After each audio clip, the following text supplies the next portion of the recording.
A contemporaneidade oferece-nos sempre um vasto campo de discussões e reflexões, muitas vezes são exclusivas.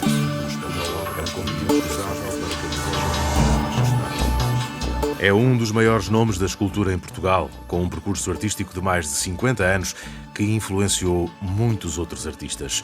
Trouxe a Coimbra algumas das suas obras mais destacadas, que dividiram o espaço de exposição com os trabalhos de Sebastião Rezende. Eu sou o Daniel Belo e neste episódio da Vida Apesar dela, o podcast que tem o nome do ciclo de exposições que o Centro de Artes Visuais de Coimbra acolhe, converso com Zulmiro de Carvalho sobre uma longa vida dedicada às artes e a exposição Ponto e Vírgula, que esteve patente até há bem pouco tempo no CAV. Ora, hoje tenho o prazer de ter no podcast uma das grandes figuras da escultura em Portugal nos últimos muitos anos, Zulmiro de Carvalho. Ele nasceu em 1940 na bonita localidade da Aldeia Alegre. Eu acredito, Zulmiro, que este nome é tão bonita, a aldeia, como o nome dela, ali pelos lados de Valbom. É um lugar inicial que me reporta a esses tempos de infância, porque nessa Aldeia Alegre, eu nasci em Valbom, na Aldeia Alegre, e regressei há cerca de alguns anos na casa onde vivemos, que é muito próximo também do local onde nasci. E é uma pequena localidade na margem do Rio Douro, que pertence a Valbom. E transporta consigo essa Aldeia Alegre? Há sempre um pedaço dela que se vai manifestando? Eu pergunto isto porque muitas vezes os artistas, consciente ou inconscientemente, vão buscar muito essas suas raízes. Está lá essa Aldeia Alegre na sua obra ainda hoje? Não, está mais a memória da casa onde nasci, que eu nasci em casa, não foi na maternidade, foi nessa casa aí, e que passo quase todos os dias por lá, quando me dirijo para o Porto, ou para o centro de Gondomar, passo muitos dias e recordo-me sempre dessa casa, dessa vivência curta de 5 anos, que me recordo de viver ainda lá com o meu pai, com a minha mãe, com os avós, e depois fomos para Valbom, para uma zona mais central, mas essas origens estão muito definidas. Há que dar-lhe os parabéns, porque sei que fez anos há bem pouco tempo, 85, nascido em 1940, 50 anos, ou mais de 50 anos já da criação artística. No seu percurso houve ali uma passagem pelas belas artes a dois tempos, diria eu, e numa primeira passagem, nesses dois tempos, há duas bolsas que lhe dão aqui um certo salto, que permitem dar um certo salto. A primeira delas, quando estava ainda estudante, no início da década de 60, nas Belas Artes, tem uma bolsa da Gulbenkian que lhe permite privar com uma série de artistas na altura. Foi um primeiro momento de consolidação do que era a sua visão da realidade artística? A minha vida teve muitos precalços até essa altura. Eu fazia um curso normal de aprendizagem, o meu pai faleceu muito cedo. Fiquei com os meus avós e com a minha mãe e com as irmãs, e houve dificuldades de estudo. E no segundo ano dos cursos de formação tive que parar por um ano. E depois continuei à noite, na Soares dos Reis, para acabar um curso de formação ligado à ourivesaria, que o meu pai e o meu avô tinham sido ourives. Eu ainda pertencia a essa geração, ainda fui ourives durante algum tempo. E tive um ou dois professores que me entusiasmaram a não parar os estudos por esse ensino secundário, que eu queria continuar, até exemplo do que tinha sucedido com ele. Recordo-me bem de um amigo que não está entre nós, o Valentim Malheiro, que era amigo do Júlio Rezende, e que aos domingos de manhã nos davam umas aulas nos fenianos gratuitas. Era um agente com um interesse especial para as artes e para os jovens da altura. Eu recordo-me isso com muito entusiasmo, porque foram essas sementes que depois me trouxe. Depois, quando não consegui trabalhar e estudar, tive um interregno de 2 anos, e quando voltei com essa definição de fazer os cursos de escultura, já em 63, só com o apoio da Fundação Carlos de Gulbenkian é que eu podia trabalhar, estudar e trabalhar. E foram 5 anos de bolsa que me permitiram fazer um curso muito exigente, porque tínhamos de tirar a média de 14, senão a bolsa não era. Parecia, claro. E eu nem sempre, havia cadeiras que eu não tinha tempo para, mas algumas em que eu tirava boas notas e compensavam isso. Isso foi a primeira bolsa. Depois, mais uma charneira, casei, a minha mulher estava a trabalhar em Barcelos, no hospital, eu concorri, fiquei a dar aulas em Barcelos, na secundária, e estivemos ali só um ano, porque um dia estava na escola e disseram-me: olha, eu o diretor da Escola de Belas Artes quer falar consigo. Pá. E eu disse, está bem. E vim ao Porto e ele quis convidar-me para assistente e a partir de 69 sou assistente na Escola Superior de Belas Artes. E há depois uma segunda bolsa que o leva para Londres.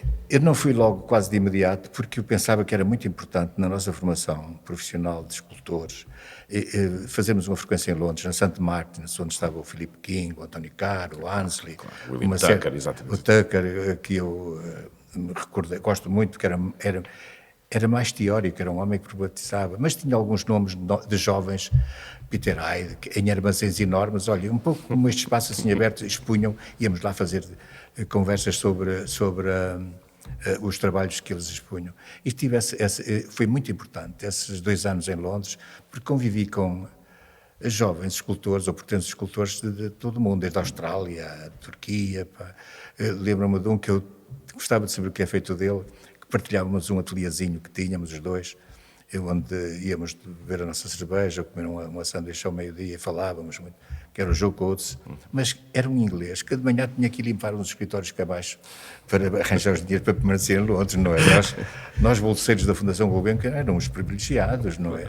Porque as bolsas, essas estadias eram bastante caras, propinas. Eu julgo que agora que são exageradamente caras, mas nessa altura era bom.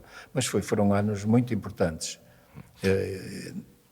Visitei foi ano passado que fui a Londres novamente, passei na escola, muito triste, porque deixou de existir a Escola St. Martin's e agora é um departamento da Foyles. Mas pronto, foi uma visita também de relembrar. Sobretudo em anos onde Portugal estava muito mais fechado e em Londres com certeza que teve a oportunidade de contactar com outras correntes artísticas e outras formas de trabalhar sim. E de ver o mundo. Mesmo politicamente. Eu recordo-me de uma pessoa com quem eu me dava muito, um assistente, daqueles que iam diariamente, me convidava, como é que podes estar em Portugal com aquele regime político que tens? Para eu envergonhar. Vocês têm que mudar. Isto foi em 72, 73, não é? Felizmente em 74, já quando tinha regressado. Resolveu-se. Ou ainda estamos a resolver. Exato, não é? Começou a resolução em curso, período de resolução em curso. Muito bem. E depois, quando regressa, eu antes disso ainda quero-lhe fazer uma pergunta do porquê a escultura. Tem algo a ver com esse passado de ourives, trabalho manual? Julgo que sim, e com os metais mesmo, porque eu tinha, nessa pequena oficina de ourivesaria, tinha fundição, tinha laminar, havia um conhecimento sobre os metais, sobre o ouro, era em ouro, não é? Pequenas, mas era uma ourivesaria que não era muito criativa, eram repetitivas de modelos que tínhamos nessa feitura. E eu julgo que há qualquer coisa disso, não é? Sobre a ligação com os metais. Fascínio pelo próprio metal e pelo processo de Sim, a transformar. fundição, mesmo a recuperação que tínhamos. E foi quando sucederam as primeiras esculturas que fiz, são realmente em ferro, não é? Depois, um pouco mais à frente nesta fita do tempo, entre 93 e 94, montou ali um ateliê experimental com o Carlos Barreiro e o Carlos Marques, Sim, é verdade, que no fundo revolucionou um pouco a forma da próprias Belas Artes ensinar em escultura. A permanência que eu tive na St. Martin's, havia um espaço que se chamava Welding Shop, não é? Íamos às sucatas com os outros colegas comprar... Respigar material. Respigar material, fazíamos... Eu tenho fotografia. Eu nunca fui muito de utilizar trabalhos com formas. Íamos buscar material que eu depois pudesse trabalhar... Em bruto. Em bruto. Recordo-me, eu tenho que procurar, porque estes dias fiz uma referência a isso, não sei onde tem. Porque às quintas-feiras havia umas conversas, o assistente dos dias comuns, dizendo, na quinta-feira depois do teu trabalho, que venha aí o Caro e o King e querem falar sobre isso. E eu tenho uma fotografia grande com uma peça que está... Eu fiz depois uma réplica que está em Serralves, ou melhor, eu sei que a original da réplica ficou lá, foi um estudo que eu não trouxe depois da volta de Londres, e ele entusiasmava muito, levantou uma peça com 4 metros, que estava pousada no chão, era uma peça horizontal. Mas já experimentaste fazer essa peça? Eu acho sempre essa fotografia que me recorda, e recorda-me também da visita que eu fiz à exposição que o Caro fez na Tate e que depois me mandou uma carta muito simpática, não é assistente dele, dessa minha visita, mas era um convívio muito simpático, não é? Porque depois dessas conversas íamos a um pub, de uma cerveja, lembro-me de estar à beira dele e dizer, então, tu és português e tal, como estás? Estou cá com a minha mulher e a minha filha pequenina, esta que está aqui, agora professora universitária, e estou bem, porque eu tinha tido o privilégio de me abrir o caminho ao Alberto Carneiro, tinha estado antes de mim em St. Martin's, fez-me o contacto com a residência de estudantes, que era uma residência, era uma coisa luxuosa, porque era uma casa da Rainha-Mãe que cedia para residências estudantis. Tinha 3 janelas enormes viradas para o Regent's Park, não eram... Como tínhamos a criança, não subíamos andares, era no reio-chão, a zona privilegiada, e vinha a pé para a escola, não é? É toda uma experiência muito diferente muito da que rico. tinha em Portugal também. Sim, não é? sim. Não, essas vivências, as dificuldades iniciais, recordo-me, o meu domínio de inglês não era bom, pá, e só ao fim de alguns meses é que eu comecei a sentir mais calmo, não é? Porque queria entender tudo e isso não era possível, não é? E nessa revolução que acaba depois por fazer com o Carlos Barreira e com o Carlos Marques no ensino da escultura, o que é que mudou nessa forma de ensinar escultura nas Belas Artes do Porto? Qual foi a mudança transcendental que essa vossa reflexão trouxe? Quando eu fiz o curso, havia uma cadeira que se chamava Tecnologia de Metais. Mas era uma utopia, porque não havia metais na escola. O primeiro trabalho que eu fiz foi com umas peças de ferro que eu recuperei em casa, e é uma peça que está hoje na Fundação de Serralves, e fiz fora, num serralheiro que havia próximo da escola. Isso incomodava-me sempre que eu tinha algum projeto. Eu julgo que esta peça também foi feita, já não foi feita na escola, foi... Isso... O ter que sair, o ter que procurar fora de... Não é? E a experiência de Londres disse-me que era fácil isso, não é? E quando eu cheguei, ainda fui dar aulas, eu não sei se tinha sido Jorge Metais, recordo-me que com o 25 de Abril, eu lembrei-me, se é a altura de propormos aqui um espaço, e tínhamos um pavilhão, que onde fiz isso com o Barreira e com o Marques, e comprámos equipamentos e conseguimos que isso funcionasse, tínhamos materiais e era muito agradável ver os jovens a experimentar essas situações que tinham fáceis de soldadura, de corte, de torno, e ficou isso, foi realmente uma alteração que eu acho que possibilitou que as experiências fossem mais ricas. Uma praticidade que se afastava de um ensino mais teórico. Sim. Não, eu mesmo tive sempre ligada mais à prática, não é? Embora tivesse o apoio necessário para as coisas se envolverem ou podermos questionar as fontes de onde apareciam os trabalhos. E a partir daí, não só com esse momento, que acredito que depois disso muitos alunos terão fruído dessa vossa, chamamos-lhe pequena revolução que fizeram no ensino, mas a par disso, há uma constância de obras que o Zulmir vem fazendo. Pensa alguma vez no seu papel enquanto inspirador dos novos artistas? Pensa sequer nisso, de que o seu trabalho, também a sua prática na Escola das Belas Artes, não digo moldaram, mas deram também novas visões a artistas que depois as cortesãs. Pensa em si como inspiração? Bem, não com essa pretensão, não é? Penso que eu vejo que há algumas linguagens de alguns jovens que foram meus alunos e agora um ou dois até que estão como responsáveis pela escultura na Escola de Belas Artes, possam ter bebido um pouco naquilo que eu penso sobre o que é a escultura. Por exemplo, esta exposição que temos aqui à nossa volta é uma exposição de coisas íntimas de trabalho, mas para mim o meu trabalho que eu dou mais importância é o trabalho que eu tenho no exterior, que é fruído livremente a arte pública, não é? E isso é que eu penso que a escultura tem uma diferença sobre os outros trabalhos, não é? Mesmo as peças, umas peças têm uma relação com o espaço vivido diariamente, o cotidiano de qualquer pessoa, pode funcionar isso, mas tenho boas lembranças dessas vivências com jovens na escola. Eu já vou querer falar um pouco mais consigo sobre as pequenas, grandes questões da arte pública que faz, mas primeiro olhando um pouco para aqueles que são os traços, diria eu, mais identificadores da sua obra. Minimalismo e rigor são duas palavras que me vêm sempre à cabeça quando vejo obras suas. Qual a razão deste gosto pela ordem e das coisas simples? Eu não quero abrir aqui porque eu não sou muito ordenado, eu sou um acumulador.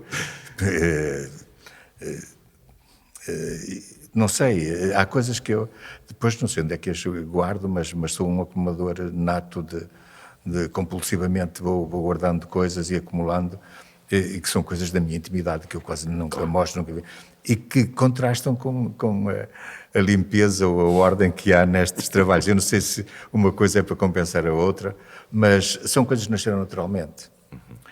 Este trabalho que temos aqui, recordo-me também a circunstância em que foi feita, porque foi um convite que tivemos para expor no Rio de Janeiro. Eu tinha acabado de fazer o trabalho em Londres, Chego a casa, tenho um acidente, parti um pé e estava na cama e as minhas 2 filhas punham-me o papel no chão e a tinta e eu trabalho a trabalho e foi assim que o trabalho foi para o Brasil e tem sido exposto em várias situações. Portanto, até essa colaboração não é... Mas tinha que ser pensado e dá esta riqueza de nuances que não sei se fosse... São coisas que... Outras não, têm um domínio maior. Estas é um pouco o fluir do pincel e da tinta aos pincéis grandes que eu tinha trazido de Macau, com uma aguada de Nanquim. Mas são diferentes da escultura que eu faço no exterior, porque são coisas que eu tenho o contraste que há com o ser humano, com a arquitetura, com os jardins. Com a natureza? Com a natureza. Eu ainda, há um ou dia ou dois, a folhear um dossiê à procura de outra coisa e vi uma fotografia de uma escultura que eu tenho no Porto, com 14 metros, que foi feita para uma cidade cooperativa da Perlada. E eram 7 cooperativas que se juntaram para fazer um conjunto de habitacional. E são 7 cooperativas e o responsável, queríamos fazer uma escultura aqui, para ficar aqui, comemorar essa entrada. E eu fiz 7 pilares diferentes. 7 pilares com formas diferentes, com os 14 metros. Não são 14 metros, portanto, depois, mas tinha um teto a ligá-los todos, um teto comum, não é? Portanto, que os agregou, não é? Portanto, esses 7 pilares. Nessa altura, essa escultura estava liberta de vegetação. Aqui há tempos fazemos uma conversa sobre escultura, fomos lá e a peça foi toda absorvida com a vegetação, e está lindíssima, porque era muito fria aquela escultura sem a vegetação, e é um jardim que se cresceu, isto, 93, há 30 anos. O Zulmiro, quando trabalha estas obras de arte pública, na escolha dos materiais, pensa já também na intervenção da natureza, que eu acho que é um outro grande artista Sim. que se envolve com estas obras que estão na rua. Então agora há uma situação comum que sempre passa em Antoine, tem uma peça em Antoine, na estação. Ela, quando foi feita, foi para estar numa base circular com gravilha e nascia a peça daí, um encontro entre 2 linhas, uma que vem do sul, outra que vem do norte, que se encontram ali. Agora, as sementes, a natureza plantam sementes de agapantos e tem uma moldura de agapantos que tira a escala a pesar. Já uma vez chamei a atenção dos responsáveis e agora disse à minha filha, tens que mandar uma imagem de como é que eu quero que a escultura esteja limpa. Porque altera a leitura da escultura. Altera a leitura. Peço um bibelô ali eu disse, não pode ser. Mas a integração nos espaços é muito importante, assim como os materiais. Claro. O Ascorten, por exemplo, os metais que estão nessa liga respondem de determinada maneira, criando uma ferrugem, uma patine, que o Zulmiro também espera que aconteça quando escolhe esse material. O maior trabalho que eu fiz está em Macau. E foi um convite, e deram-me o espaço, aceitaram, e começou a ser feito aqui na só como tal, mas depois tivemos que fazê-lo na China, porque o tempo era muito limitado, tinha 6 meses. E pouco antes de ser inaugurado, o governador Rocha Vieira, que faleceu agora há pouco tempo, chamou-me e disse, estamos com um problema. Disse, então faz favor, Sr. Governador. Os chineses não gostam da ferrugem, é pobreza, pá. É pobreza, não sei, é ferrugem. Não. Eu disse, mas eu não chamo aquilo ferrugem. Temos que ter paciência e esperar um pouquinho, porque isso vai ser um veludo que vai envolver a peça. Porque é uma proteção, essa oxidação, não é que eu não chamo ferrugem, é uma camada que protege o metal. Protege. Sempre que tenho alguém que vá lá a Macau, peço várias pessoas que residem, ainda agora até um jovem que está cá a estudar e que os pais estão em Macau, ele vai lá e diz, então traga uma fotografia. E lá mandou, e a peça está bem. A última vez que vi foi em 99, quando foi entregue à China. E a peça tem estado muito bem. A peça grande que eu tenho em Lessa é em aço inox, porque está muito próxima do mar. Claro. Em aço cortena era pensar que em alguns anos ela se ia degradar, não é? Em pontos mais frágeis. Seria comida pelo mar, quase. Quase. Mas tem outros materiais. Uma peça que eu prezo muito, até pelas razões da minha ligação com a falta do meu pai. Eu tenho uma peça no cemitério de Prado de Repouso, no Porto, que é em granito preto. Tem uma fissura grande que é uma possível luz, que, para quem imagine que essa luz pode suceder, está voltada a sul, de onde vem o sol, e a outra parte está na sombra, onde é a noite, não é? Portanto, essa relação. Tenho um pormenor que eu achei que foi uma descoberta boa. Tenho um percurso um pouco oriental, um percurso de 25 metros à volta da peça para podermos passear e pensarmos nesta nossa existência, não é?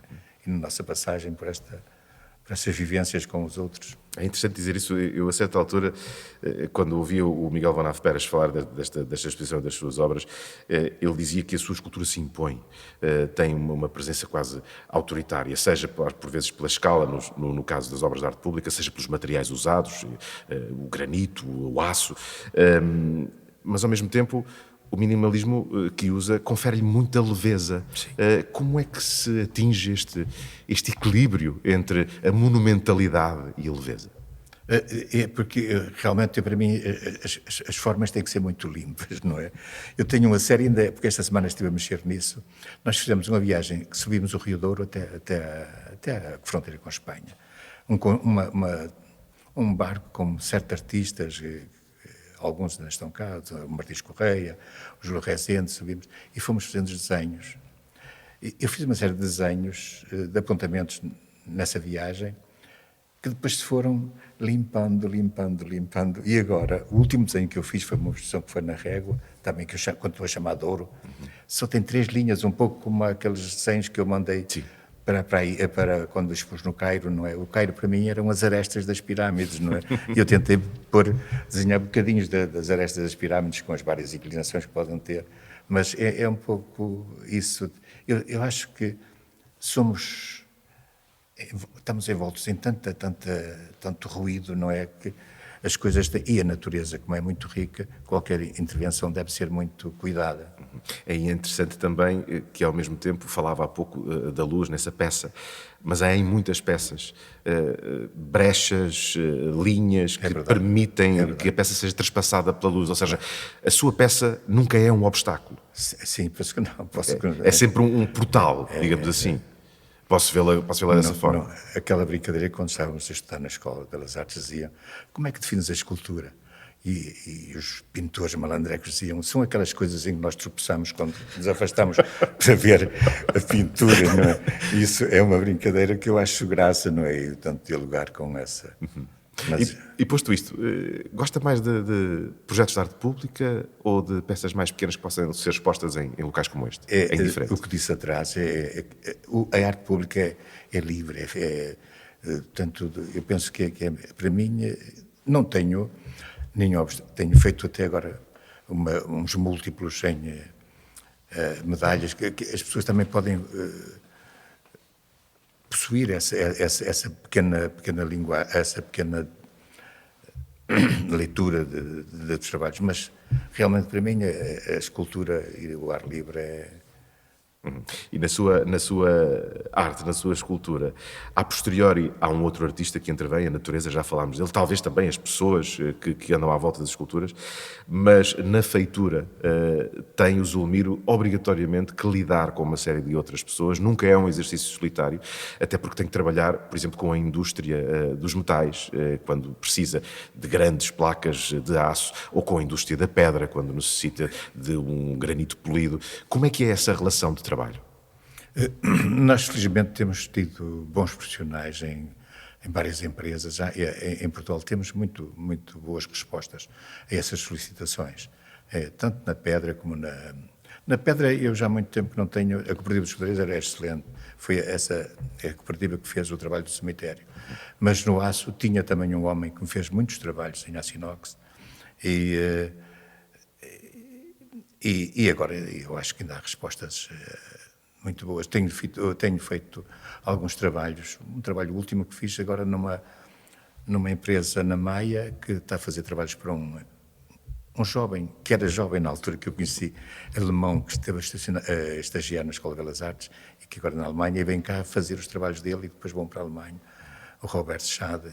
Ele expôs cá em Coimbra já também os desenhos e a cada passo. Ele anualmente vem cá sempre uma vez e faço esses trabalhos nessa empresa ali na Maia, que já conheço há algum tempo. E é fácil, e pergunto isto porque do lado de quem trabalha na indústria, muitas vezes com aplicações muito mais práticas do metal, é fácil compreender uma visão artística que muitas vezes é um pouco mais abstrata do que as coisas claras e rigorosas e normais que eles fazem. E até da dose de utopia que essas coisas têm, não é? Porque é fácil esse diálogo.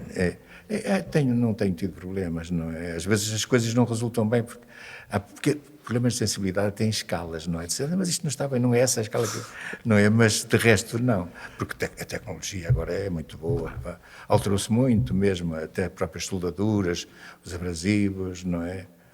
Já se permite planificar com o computador o corte à precisão e verdade. não há grande lugar para o acaso nessa transformação do material. Uma das grandes experiências que eu tive foi um convite, em 2002, para um simpósio de escultura na Coreia do Sul, Busan.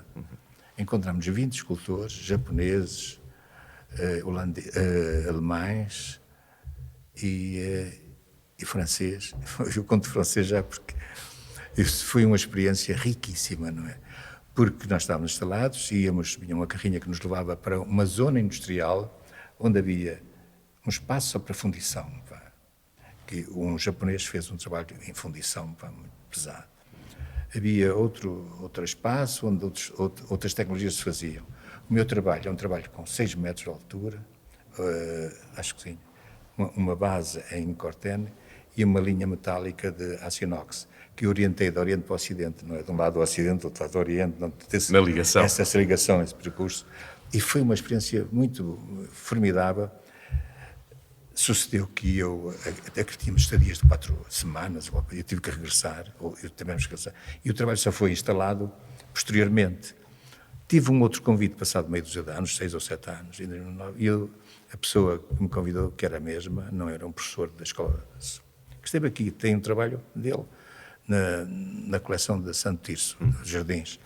E eu disse, eu gostava de vermos a peça. E eu e outro escultor inglês, com quem me encontrei lá, fomos de comboio a Busan e fomos ver a peça, que é curioso vermos depois a peça já no espaço, na envolvência, não é toda, e foi uma experiência muito boa de tecnologia e dessas vivências, das experiências que trocámos uns com os outros, não é? Com esse japonês que era muito simpático, que estava sempre a transpirar, eles tinham sempre umas toalhinhas, pá.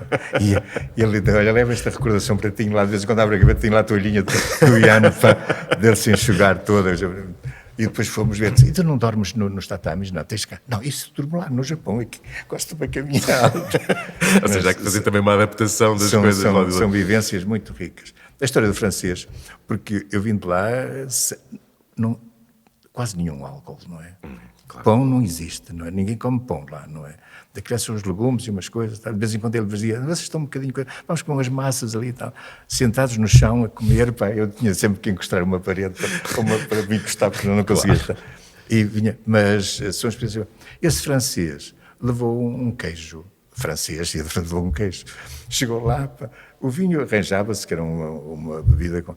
Mas o pão, e pão para comer com o queijo, pá, não foi fácil, não é? Havia umas coisas industriais, umas fatias e tal, mas não era nada do que estamos à espera. Visitamos, quando viemos a Seul, ver um museu, visitamos um escultor que tinha participado e que lhe queria mostrar-nos o Jung, que tinha pão italiano que tinha levado, guardado no congelador. Foi buscar o pão, descongelar para fraternizar essa partilha do pão, não é? Isso acho curioso como eles acham essa graça e depois lá no dia-a-dia não têm. Mas, seria para eles um momento completamente exótico. A partilha de queijo com pão. São curiosas essas histórias, não é? Mas... Olha, são vivências da atividade. Vamos falando das vivências e as vivências que as obras também nos mostram. Saltamos agora já para o ponto e vírgula, para esta exposição onde nos encontramos aqui no CAV, onde partilha espaço e interage com obras do Sebastião Rezende. Quando lhe foi feito o convite para a exposição, lhe foi dito que seria uma exposição de diálogo das suas obras com as obras do Sebastião. Como é que reagiu a esse convite? Eu reagi bem, porque confio muito na opinião que o FONAF tem e como conhecia também o trabalho do Sebastião ainda dos anos, que é um homem que também tem uma experiência oriental, não é? Exatamente, no Japão. E acho que este diálogo pode ser rico para os visitantes, não é? Porque pensar que são artistas, não, mas os artistas têm todas as suas personalidades, não é? E, portanto, eu acho que este diálogo foi, mas reagi muito bem. E é um projeto já que o Miguel me falava há muito tempo, não é? É muito interessante ver, quando nós passamos pela exposição, é muito interessante ver o contraste, porque se no caso do Zulmiro o minimalismo e o rigor estão sempre presentes, há uma certa organicidade na obra do Sebastião que quebra essas linhas direitas, que quebra esse rigor. Como é que ouviu e viu este diálogo entre esse rigor do seu lado e esta organicidade do lado do Sebastião?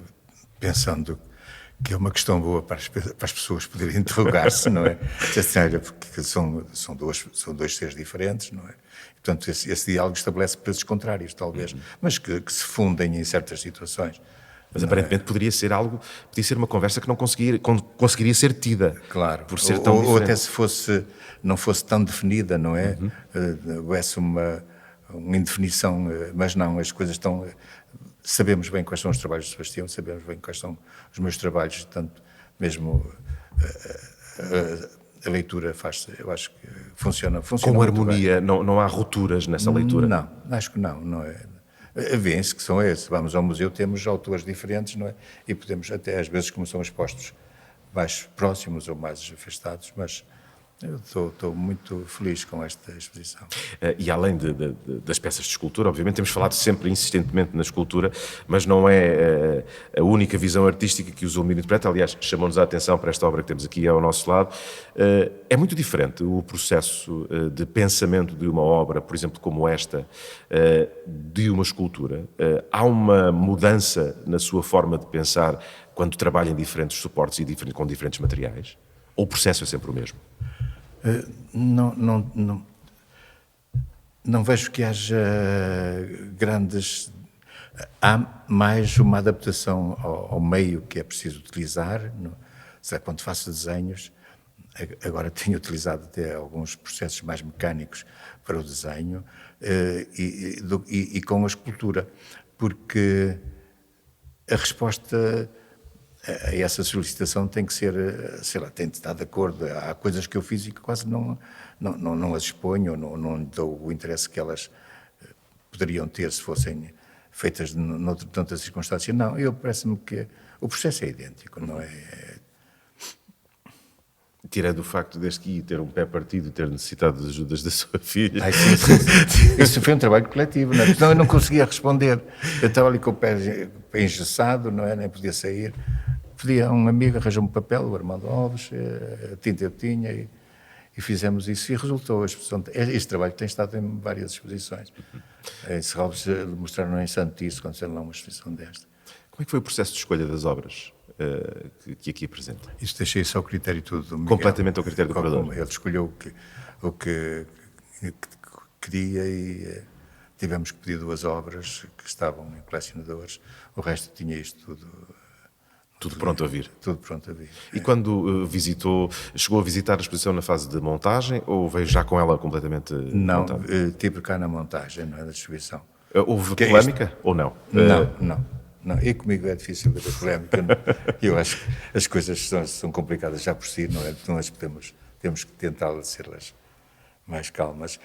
E a divisão mesmo, que esta exposição era complementada com o Colégio das Artes, que também tinha salas muito curiosas, não é? E foi pena que não pudesse ficar até o término como esta, mas foi o que foi possível. E quando houve algum momento, tanto aqui como no Colégio das Artes, algum momento de diálogo específico, de obra com obra, que o tenha deixado surpreendido quando o viu aqui na sala, alguma obra sua, num diálogo muito específico que não pensaria que pudesse ter acontecido com outra obra do Sebastião? Algum momento desses particular? A sala onde temos a peça, aquela curvatura amarela, tem uns elementos que acho curiosos, porque tem uma afirmação de contraste com a peça lisa, amarela, e o elemento gráfico que há das esculturinhas que estão na parede. Mas eu acho que essa convivência enriquece, não é? A peça dos envelopes do Sebastião fotografado é uma peça muito forte, não é? E tem o contraste também com a escultura que que está ao lado e que se continua numa ruptura, como eu chamo a peça, não é? Até de se desfazer um bocadinho de cima, não é? Mas eu acho que gostava era de dar continuidade a isto que vou fazendo agora com mais vagar, mas E é interessante para si, eu pergunto-lhe isto porque, com mais de 50 anos de criação artística, já passou por várias experiências. Continua a ser interessante para si, nesta fase da sua vida, da sua criação artística, poder dar-se a estas surpresas, a estas colaborações, a estes momentos onde descobre ou redescobre coisas nas suas obras que muitas vezes poderia já não estar na sua visão. Eu acredito que tenha tido aqui novas relações com peças suas ao ver no contexto onde elas estão expostas. Continua a gostar desse desafio, dessa experiência? sim, e acho que é uma oportunidade. As fotografias que eu tenho ali, que fiz na Ilha de Moçambique, para fazer desenhos sobre as fotografias da Ilha de Moçambique, que depois achei que as fotografias tinham uma plasticidade e eram feitas com um cuidado das tramas horizontais e verticais. Eu disse, não, eu vou expor isto como fotografias. E utilizei, tive a colaboração de um amigo fotógrafo que fez estas impressões. Isto já foi nos anos 90, que fomos a Moçambique, a Ilha de Moçambique, que fiz essas fotografias. Eu acho que procuro ter um espírito aberto para ser receptivo a essas solicitações, essas situações, porque isto foi normalmente não utilizo. Há uma fotografia que esteve lá em cima também, que um dia fizemos uma visita e tinha uma cascata e eu fotografei. Havia um tema sobre a água e eu mandei essa fotografia com a água. É uma água abstrata, não é evidente, não é nenhuma fonte, é uma abstração. Mas procuro estar aberto a essas possibilidades, não é?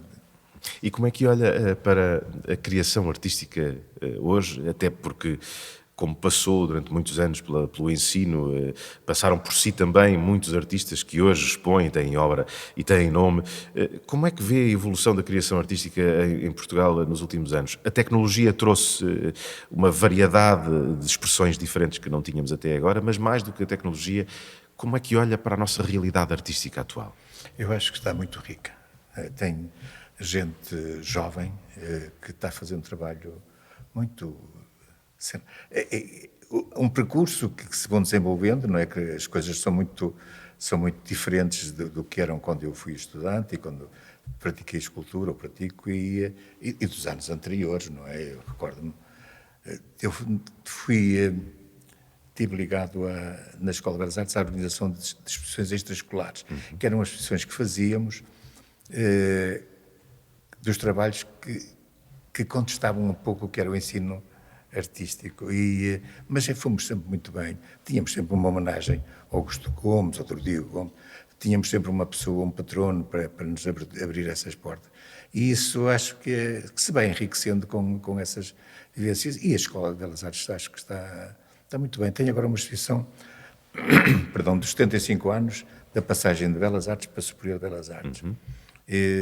E pediram-me, tinha um trabalho ainda que está lá exposto, porque eu vi numas fotografias antigas dessa altura das Magnas, essa peça. Eu disse, eu tenho essa peça, querem mostrá-la?